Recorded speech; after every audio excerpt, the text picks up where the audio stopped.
Estamos de volta para o segundo bloco aqui do projeto Ideias para Ajudar Cubatão. Ela é advogada e professora da Rede Municipal de Ensino de Cubatão. Estamos aqui hoje com uma presença ilustre e muito especial da professora Nildete Marra. Nildete, vamos conversar um pouquinho agora sobre piso salarial. A lei do piso salarial ela é de 2008. Saiu uma decisão judicial para que a Prefeitura de Cubatão pagasse o piso salarial a partir de 2011. E existe a Lei Municipal 68 de 2012, que altera a tabela de vencimentos da Lei 22. Eu queria saber o seguinte, em 2018 saiu a última decisão para que Cubatão pagasse o piso salarial aos professores. Então eu te pergunto, desde quando os professores recebem, de fato, o piso salarial aqui na cidade? Na verdade, Guilherme, eles só receberam lá em 2012 com essa lei complementar 68 de 2012, né? Através dessa lei, eu tenho até aqui a lei impressa, ela respeitou adequadamente o pagamento do piso. Ela trouxe uma tabela aqui de vencimentos, eu não sei se os ouvintes aqui conseguem visualizar, né? Então, ela fez de maneira correta, adequada, ajustando níveis e faixas salariais de acordo com o piso, respeitando aqui dentro do nível 1 da faixa 1, o piso como determina a legislação federal. Piso é vencimento inicial da carreira. A lei federal ela é muito clara. Contudo, há uma resistência muito grande do município em pagar o piso de maneira adequada. Né? No início do ano, nós tivemos aí, entrou em pauta a PL 170 de 2018, que tratava do piso. Eu até fiz um artigo acerca disso. E eu brinquei, ironizei bastante, que não deveria se chamar PL 170, né? Na verdade, houve um equívoco, um erro de digitação, alguma coisa assim. Na minha concepção, deveria se chamar PL 171, né? 171, porque assim, aquilo foi um verdadeiro fiasco. Foi uma vergonha para a categoria. A categoria esteve presente nessa sessão da Câmara, no qual foi aprovada essa PL 170, e toda a categoria, sindicato, Conselho Municipal de Educação foi contra a aprovação dessa PL. Por quê? Porque ela não respeitava o piso como vencimento inicial da carreira. Então, assim, é uma lei extremamente uma aberração jurídica. O município, em 2018, em junho de 2018, Guilherme, ele firmou um acordo judicial, no qual ele se comprometeu a pagar o piso para os docentes. Detalhe, não precisamos de lei municipal, tá? Não precisamos para pagamento do piso, porque o piso é uma determinação de uma lei federal. Então, basta cumprir a lei. Então, não precisamos de legislar em cima daquilo que já está legislado. Basta-se o cumpra-se, né? Contudo, o que aconteceu, Guilherme? O município celebrou em juízo um acordo no dia, me recordo que foi dia dos namorados, dia 12 de junho de 2018, o sindicato esteve presente, defendendo os professores, né? Está de parabéns aí a atuação do sindicato nesse sentido, no qual o município firmou o acordo que pagaria. Só que o que aconteceu? Nem acordo judicial o nosso prefeito cumpre. Nem acordo judicial. Por quê? Eu posso falar isso com propriedade. Eu não sou leviana. O processo é público. Qualquer pessoa pode chegar lá e acessar esse acordo judicial. Não cumpre. Tanto é que não cumpre que o município de Cubatão foi condenado judicialmente a pagar uma multa. E pagou multa nesse processo. Tá? A prefeitura pagou multa, dinheiro público. Dinheiro público. Pagou multa pelo descumprimento da decisão. E aí o que ele fez? Em virtude de não ter cumprido a lei, efetuou o pagamento dessa multa nesse processo, cujo acordo já tinha sido celebrado desde junho de 2018, não pagou para os docentes e, surpreendentemente, manda um projeto de lei para a Câmara que não vem ao encontro da lei federal. Ao contrário, se choca. Na verdade, essa PL 170, que estabeleceu o piso, ela tem erros assim, grosseiro.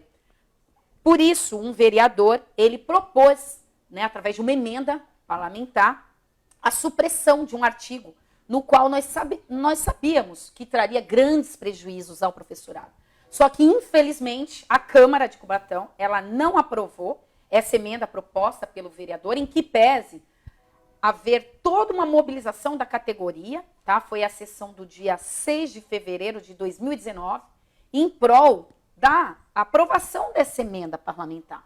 Né? Mas a Câmara não aprovou, alguns vereadores foram na plenária, eu estava presente nessa sessão, né? Foram na plenária e garantiu que o pagamento seria de maneira correta, e falaram até que seria instaurada uma SEV, que é uma comissão especial de vereadores, caso o prefeito não cumprisse a lei e não pagasse de maneira correta. Contudo, não foi pago de maneira correta. O piso não integrou o vencimento inicial da carreira, o piso não foi pago no padrão de vencimento. Piso significa o mínimo que uma categoria profissional pode receber. E no caso, a atualização de janeiro de 2019 para o piso nacional trouxe um valor de R$ 2.557 a um professor que cumpre 200 horas aula. Então, ou seja, nem 3 salários mínimos um professor recebe. E nem isso o prefeito cumpriu, o pagamento correto do piso. Ô, Nildete, mas esse piso ele já foi pago alguma vez? E se ele foi pago, quando foi que cessou o pagamento? Ele foi pago, ele vinha sendo pago de maneira correta até 2016. Houve uma atualização, como eu disse, a atualização conforme o que determina a lei federal é sempre em janeiro. Sim. Então, em janeiro de 2016, houve essa atualização do piso e nós recebíamos o piso conforme a lei complementar 68 de 2012, Sim. de maneira correta, sendo pago devidamente, respeitando níveis e faixas salariais. Contudo, a partir da atualização de 2017 do piso, que sempre ocorre em janeiro, como eu já disse, a prefeitura simplesmente deixou de pagar o piso aos professores. Sim. Tá certo. A Lei 1.738, ela diz que se o município não tem recursos suficientes para pagar o piso salarial para o professorado, a União pode aumentar o repasse do Fundeb. Né? O Fundeb ele é destinado 60% para os professores e 40% para os profissionais que atuam na área da educação. Inspetores de alunos, merendeiras e etc. E entre outros. Né? Muitos municípios, Nildete, alegam não ter condições de pagar o piso salarial devido às suas finanças frágeis. O que a categoria dos professores tem a dizer sobre isso? É vergonhoso, né? Um município que tem uma procuradoria-geral, que tem todo um corpo de assessoria jurídica, querer falar que não tem condições de pagar. Por que eu digo que é vergonhoso, Guilherme? Porque assim, eu estudei muito essa lei, né, 11.738 de 2008, que é a lei que trata do piso nacional do magistério. E por que eu digo que é vergonhoso? Porque, na minha concepção, essa lei ela é tão perfeita, que ela mesma traz, no artigo 4º, essa previsão que você falou. Né? O intuito da criação da lei não foi quebrar os municípios, ou não foi deixar com que os municípios não tivessem recursos para pagar sequer um piso nacional. Ao contrário, a lei, eu vou pedir licença aqui para os ouvintes para fazer a leitura do artigo 4º, ela diz o seguinte: a União deverá complementar, na forma do limite do disposto no inciso 6º do caput do artigo 60 do ato das constitucionais transitórias e em regulamento, a integralização de que trata o artigo 3º desta lei, nos casos em que o ente federativo, a partir da consideração dos recursos constitucionalmente vinculados à educação, não tenha disponibilidade orçamentária para cumprir o valor fixado. Ou seja, a própria lei federal, ela é tão perfeita, que ela mesma trouxe a solução para os casos no qual o município não possa sequer pagar o piso, porque nós sabemos que você vai em alguns municípios, região norte, nordeste no país, que infelizmente temos muitos municípios pobres, né, em que sentido de arrecadação, no qual realmente o município não tem condição de pagar o piso. Mas a lei é tão perfeita que qual foi a solução trazida pela própria lei, Guilherme? A própria lei, ela previu no artigo 4º que se o município não tem condição de pagar, a União fará o repasse. A União vai pagar esse piso dos professores. Tamanha a perfeição da lei. Por isso que eu entendo como vergonhoso o município falar que não paga porque não tem finanças para isso.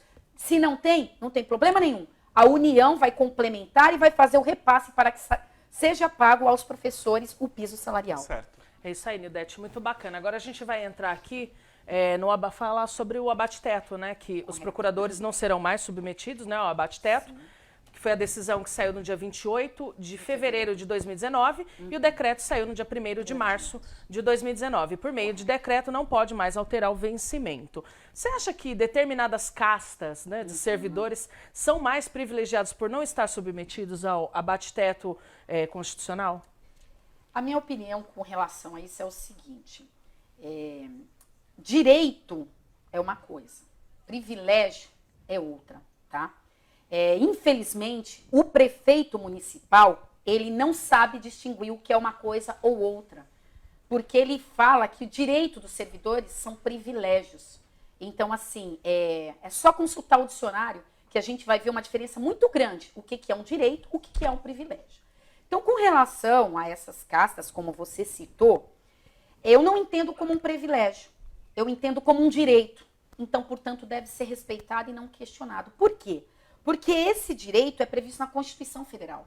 A própria Constituição Federal traz alguns cargos, né, no qual eles possuem direito, e detalhe, direito constitucionalmente assegurado de receber um salário diferenciado. Sim. Então, se a Constituição traz esse direito, quem sou eu, enquanto cidadã, para questionar e entender que esse direito é um privilégio? Então, tem que ser respeitado, é uma previsão constitucional, porque direito não é privilégio. Se está previsto, em especial na Constituição Federal, é um direito dos procuradores, né? O entendimento do Supremo, no dia 28 de fevereiro de 2019, um entendimento com repercussão geral, ou seja, todos têm que cumprir e observar.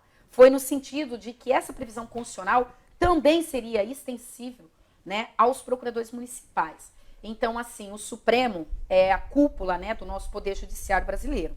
Então, se a Constituição falou, e se o Supremo também teve esse posicionamento, o direito deve ser respeitado. Tá certo, bacana, Nildete. Vamos conversar um pouquinho agora sobre jornada. Eu queria saber de você. É verdade que a Prefeitura de Cubatão ela precisa de docentes profissionais da área da educação para ocupar aulas disponíveis, mas não chama os professores no último concurso e nem quer deixar que vocês ocupem esse cargo. É verdade isso?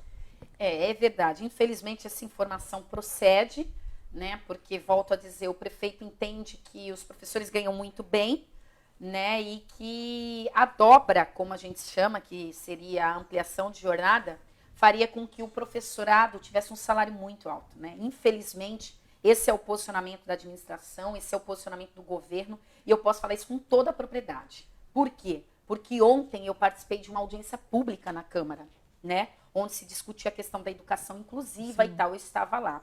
E, infelizmente, eu pude ouvir, né? Tive o desprazer de uma diretora de departamento, né, ou seja, representa o governo, representa o órgão da Secretaria de Educação, que era um absurdo um professor ganhar, quando dobrava, 15 mil reais, e que o prefeito não concordava com isso. É claro que ela foi bastante hostilizada pela plateia, pelo público em geral, inclusive por mim, porque, primeira coisa, há que se deixar bem claro o seguinte, tem professores na rede que ganham 15 mil reais? Tem. Eu não vou ser hipócrita. Existe sim, tá bom, Guilherme? Existe, Priscila, sim. Só que esse professor que ganha 15 mil reais, ele é exceção. Ele não é a regra. Eu não posso passar para a sociedade ou vender uma ideia que não procede. Se fala tanto em fake news, o governo fala tanto em fake news, então entendo como uma fake news quando você divulga que os professores que dobram ganham 15 mil reais. Eu sou professora da rede. Se quem quiser, eu me coloco à disposição, meu telefone, no final, meu e-mail, passo para quem quiser o meu olerite. Não teria vergonha nenhuma de passar. E assim, isso não procede. Professores que ganham 15 mil reais, deixei bem claro, fui lá e falei o meu ponto de vista. São professores que já ocuparam no passado cargo de chefia, que hoje recebem corporações, porque essa não é a realidade do nosso quadro de magistério. Ao contrário, né? É vendida essa ideia social para que coloque a população contra a gente. Porque assim, como assim um professor ganha 15 mil reais, está fazendo greve? Poxa, muito dinheiro e ainda está reclamando. Isso não procede, sociedade. Isso não procede. A realidade do magistério municipal hoje em Cubatão é muito triste. Como eu falei, sequer o piso muitos profissionais recebem. O piso é R$ 2.557. Então, vender a ideia de que um professor ganha 15 mil não procede. E outra, vou mais além. Se isso ocorresse de verdade, mesmo que ocorresse, né, de ser um salário médio de todos os professores da rede, quando a gente fala em educação, Educação não é despesa. Educação é investimento. E também essas duas palavras têm significado bem diferente. Então, você pagar, valorizar um profissional, isso seria um investimento para a educação e não uma despesa. Então, fica o recado aqui para o governo, né, que costuma dizer que os professores ganham 15 mil reais. Eu lanço um desafio aqui. Apresente para a sociedade quantos ganham 15 mil e quantos sequer ganham o piso salarial. Então, eu acho que trazer o esclarecimento e a transparência das informações públicas deveria ser um princípio básico, né? Deveria ser divulgado o que realmente procede e o que está acontecendo na nossa carreira. É isso aí, Nildete. Muito boa a sua explicação. A gente tem acompanhado aí diversas aparições de pessoas que se propõem a discutir os assuntos relacionados, né, dos professores, mas os meios de comunicação que estão disponíveis não conseguem ainda passar aquela informação real para a população, né? E a categoria, quando tem apresentações, né, moções, aí costuma chamar a população para participar, e o problema é que poucas pessoas aderem, né, à população em si, né? Não seria interessante a categoria criar um canal de comunicação, disponibilizar vídeos explicativos sobre esses assuntos? Como nós hoje estamos aqui, você está explicando coisas que muita gente que não é envolvida aí em magistério, na educação, não conhece, e está sendo incrível. Não seria legal para a categoria se juntar e começar a produzir mais esse tipo de material? Acredito que sim. Eu acho assim, desculpa, na minha opinião, a informação, conhecimento é algo de extrema importância, né? E esse assunto sobre magistério, sobre carreira, sobre jornada, como foi colocado aqui, são assuntos extremamente específicos, peculiar, né? Que até mesmo, não digo nem a sociedade civil, nossa população, nossos munícipes, nossas mães, não somente a sociedade desconhece, mas muitas situações até o próprio professorado desconhece realmente toda a legislação que norteia a educação. São legislações muito específicas, né? Então, assim, poucos conhecem e dominam o assunto. Então, assim, criar um canal para isso seria fundamental, seria relevante, isso ia aperfeiçoar, ia qualificar melhor o professorado e ia levar para a nossa sociedade, né, a informação do que realmente, de como é o funcionamento do sistema da educação municipal, quais são as legislações, como que funciona a atribuição de aula de um professor, né? Eu tenho um sobrinho que essa semana me mandou um vídeo, até fiquei muito feliz. Ele é professor de educação física no estado de Minas Gerais, né? Ele é professor concursado lá, efetivo da rede. E como que funciona o sistema do estado lá? Na minha opinião, também fantástico, sou super favorável. A equipe gestora é eleita pela própria comunidade. Isso é verdade. É eleito pelos pais dos alunos, é eleito pelos professores, é eleito pelos funcionários da unidade escolar. Então, assim, eu acredito que não existe pessoa mais adequada para escolher o que é melhor para a sua escola do que a própria mãe do aluno, o próprio pai do aluno. Por quê? Porque ele está ali todos os dias. Ele conhece o trabalho que é desenvolvido pelo gestor, ele sabe a atuação de determinado professor. E lá funciona dessa forma. Achei muito interessante, gostei bastante do vídeo que ele me mandou, né, com relação a essa situação.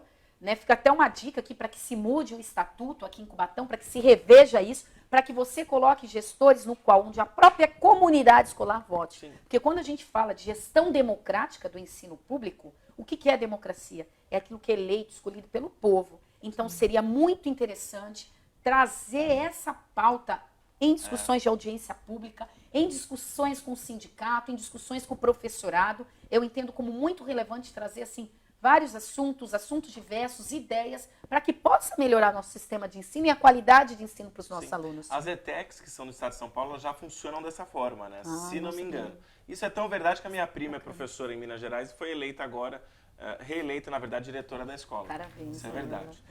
Antes de mais nada, que a gente já está chegando ao fim de mais um projeto Ideias para Ajudar Cubatão, projeto Trocando Ideias. Gostaria de mandar um super abraço bem forte para aqueles que estão aqui sempre conectados, prestando atenção nas mais diversas informações e debates. Reginaldo Freitas, Rafaela Lisboa, André Carlos, um abraço para vocês. Vivian Gregório, minha amiga, um abraço para você.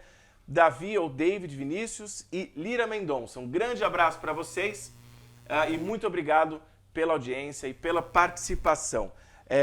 Outra coisa, pessoal, hoje nós fizemos uma forma diferente, nós fizemos em 2 blocos, mas sempre nos manteremos ao vivo para que você acabe também vendo como funciona toda a naturalidade aqui dos estúdios e das nossas conversas.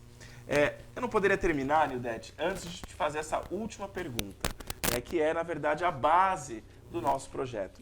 Qual que é a sua ideia para ajudar Cubatão e para ajudar os professores de Cubatão? Será que você consegue unir essas duas informações? Sim. O professor hoje, né, ideias para ajudar especificamente o professor, ele sofre um momento de desvalorização e desrespeito muito grande. Né? A partir do momento que você sequer respeita um piso salarial, isso é um desrespeito ao profissional. Então, assim, a valorização docente, nesse momento em que a gente se encontra, né, de crise na rede municipal de ensino, trariam grandes benefícios, benefícios diretos para a população, para a qualidade de ensino. Alguém poderia dizer assim, mas o que é valorização? É pagar mais? É aumentar o salário? Não. Valorização, respeito.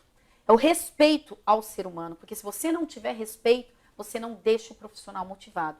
E se ele não estiver motivado, como você colocou aqui, da questão da relação aluno-professor e tal, isso vai impactar. E isso vai impactar direto na qualidade de ensino que é ofertada aos nossos alunos. Eu estudei nas escolas públicas de Cubatão, toda a minha formação foi aqui, desde a educação infantil até o ensino médio, passei pelo Afonso Schmidt, fiz o magistério lá, né? Entrei em 1994, antes fiquei 8 anos no Anchieta. Então, assim, eu posso falar com propriedade sobre as nossas escolas, sobre o que nós vivemos no passado, sobre a qualidade de ensino, sobre o respeito, né, aos nossos alunos, porque eu fui aluna aqui, então eu posso falar, e da rede pública. Então, assim, infelizmente, nós estamos vendo um quadro, hoje eu estou do outro lado, porque eu estou como servidora. Então, outrora eu estava como munícipe, como cidadã, que me valia desses serviços públicos, né, que eram prestados, e hoje eu estou como professora, do outro lado, prestando esse serviço. Né, e eu posso falar com propriedade. É muito triste a realidade do magistério municipal, da qualidade de ensino e das escolas como um todo. Né? É muito triste o que nós estamos vivendo. Quem viu e quem vê Cubatão. Certo. É isso aí, Nildete. Lembrando também que a população precisa dar esse apoio, né? Para os professores, para as escolas, né? Eu acredito que se a população se aproximar mais da educação do seu filho, do seu neto, né? Já que hoje existem N modelos de família, né? Que nem sempre o pai e a mãe estão ali, mas tem um avô, tem um tio. Legal, desde né? que a população se junte aí nessa luta, facilita para vocês e para eles. Porque a gente está sempre nas redes sociais. E aí os professores estão lá em greve brigando pelos seus direitos e você vê o pai, mas o meu filho vai estar mais um dia sem aula. Exatamente. Só que ele não vê que o filho dele, às vezes, está sem um material básico dentro da escola. Ele acha que o filho dele é prejudicado só por greve, gente, e não é. Existe uma estrutura que tem que ser respeitada para que o seu filho tenha uma boa aula, que ele se dedique, que ele tenha vontade de ir para a escola. E às vezes a carga fica toda em cima dos docentes, do professor, porque o professor não quer trabalhar, às vezes ele não tem nem estrutura para trabalhar. Conheço professores que levam até sulfite de casa, papel higiênico, esse tipo de material. Então, tem que dar esse crédito aí para os professores. Se você está interessado em saber como está a vida escolar do seu filho, vá na escola, converse com o professor, com o diretor, com o orientador, participa de um dia. Porque isso acontece, você pode chegar na escola do seu filho e falar, vim aqui acompanhar um dia de aula hoje. Isso pode, você tem o direito, tá?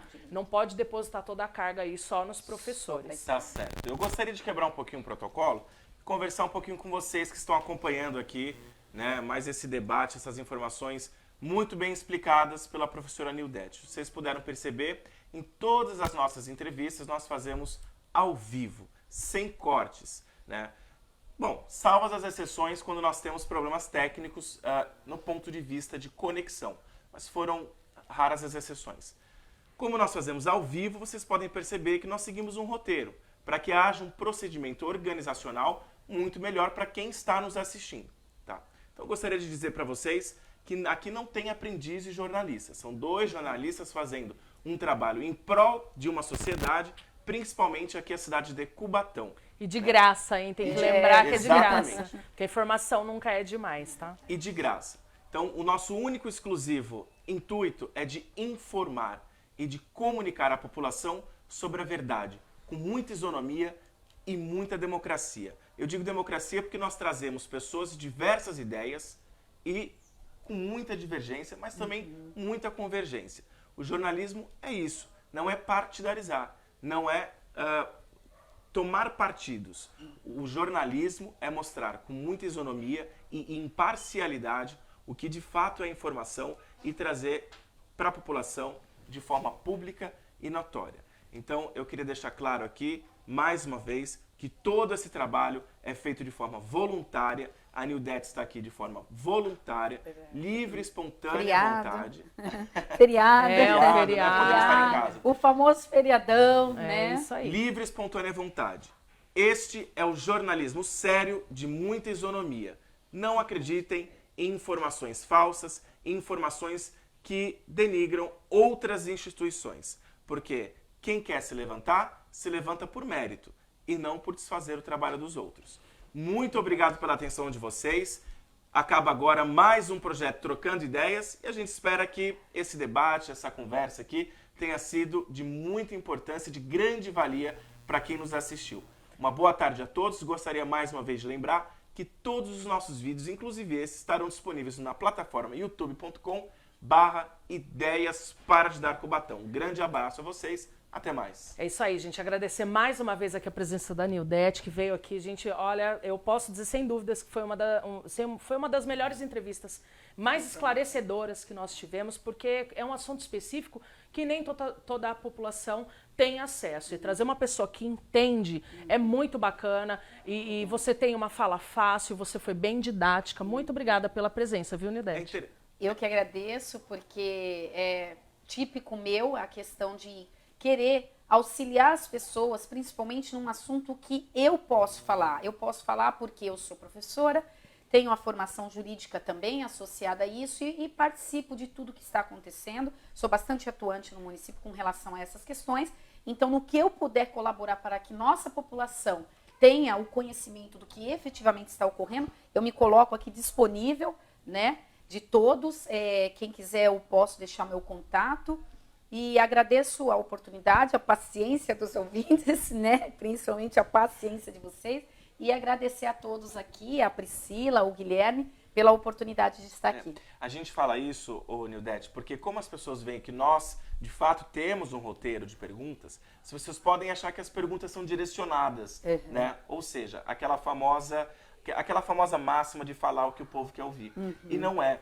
Todas as perguntas aqui, elas são coadjuvantes nesse processo. Né? O protagonista é aquilo que o entrevistado quer dizer.